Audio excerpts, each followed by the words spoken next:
Les supporters les plus présents, hormis les Marocains bien sûr, c'est les Algériens, clairement. Ils sont chez eux, ils sont nombreux. De plus en plus, j'ai l'impression, au fil des matchs. Forcément, comme on les connaît habituellement, hein, ils sont hyper motivés, toujours déterminés. D'ailleurs, ils s'organisent. Ils aiment les caméras, on aime les caméras, les Algériens. Ils aiment les caméras.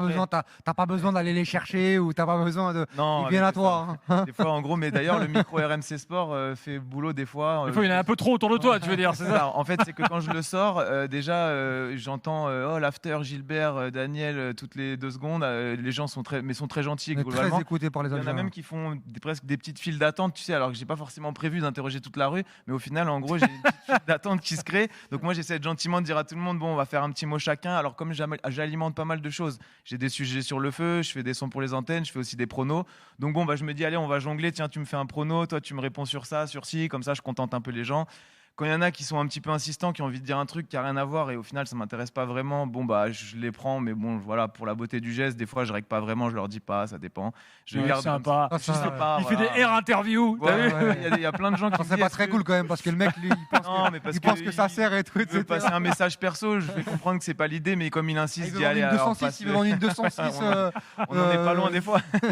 Mais par contre, les gens aiment bien même ne serait-ce que prendre le micro RMC Sport, poser avec, me demander une petite photo, enfin ils sont gentils.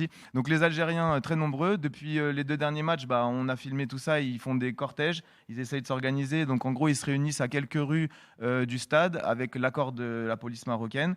Et en fait, à un moment donné, en gros, ils sont en train de s'ambiancer. La police leur dit bon, c'est le moment de partir. Alors, ce qui est drôle, c'est qu'en fait, ils sont assez nombreux, mais c'est pas forcément des gens initiés au mouvement ultra qui ont l'habitude d'être derrière des bâches, etc. Donc, la difficulté pour ceux qui essaient d'organiser, c'est que tout le monde reste tranquille derrière, en gros, en faisant une ligne correcte.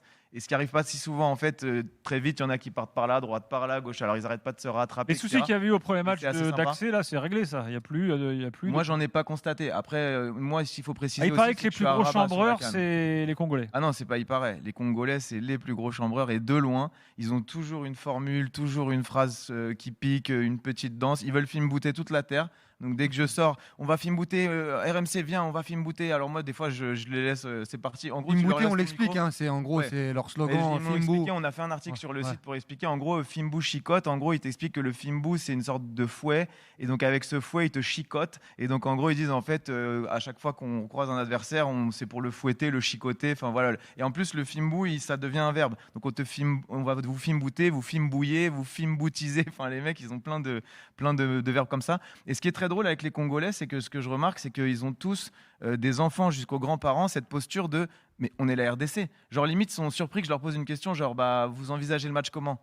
On est la RDC, forcément on va gagner. Enfin tu sais quelle question et tout. Ouais. Et après donc faut vite que ça s'arrête ça. Par contre ça va s'arrêter mardi je pense. Voilà. Après le revers de la médaille c'est que j'imagine que le chambrage inverse va pouvoir se faire contre eux. Maintenant les Congolais ils sont très drôles. Très drôles. C'est vraiment les plus drôles que j'ai croisés. Après tout le monde m'a dit il n'y a pas les Ivoiriens à Rabat, c'est dommage parce que les Ivoiriens sont du niveau des Congolais. Et les Camerounais aussi. Les Camerounais, ils sont pas ici. Voilà, les plus drôles de Rabat c'est les Congolais.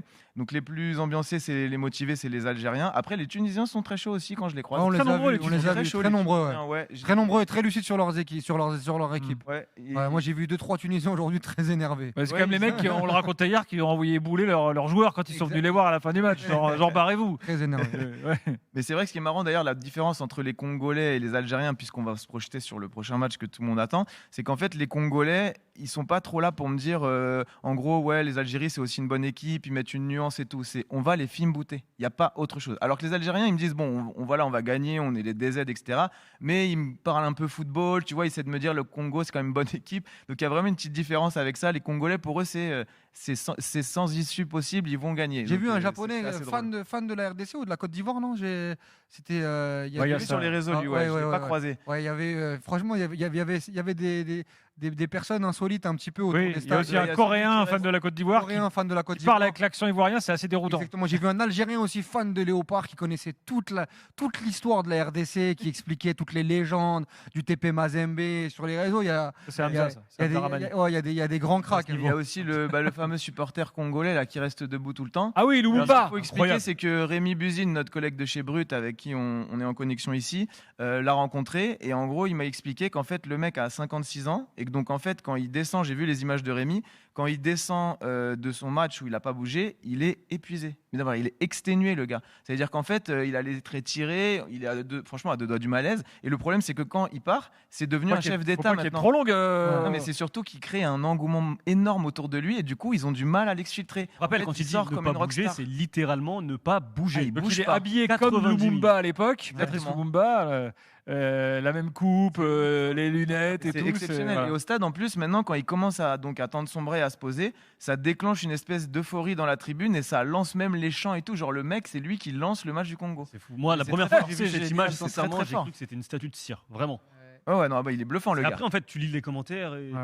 Mais par contre, physiquement, ça lui coûte. Et en fait, ils ont du mal. Même Rémi m'a montré, genre, mais vraiment hyper loin du stade, il y a encore une nuée de gens qui lui courent après et tout, littéralement, pour lui demander des photos, des autographes. Sauf que l'autre, il est à deux doigts de tomber dans les pommes, quoi. Et du coup, les images sont assez drôles.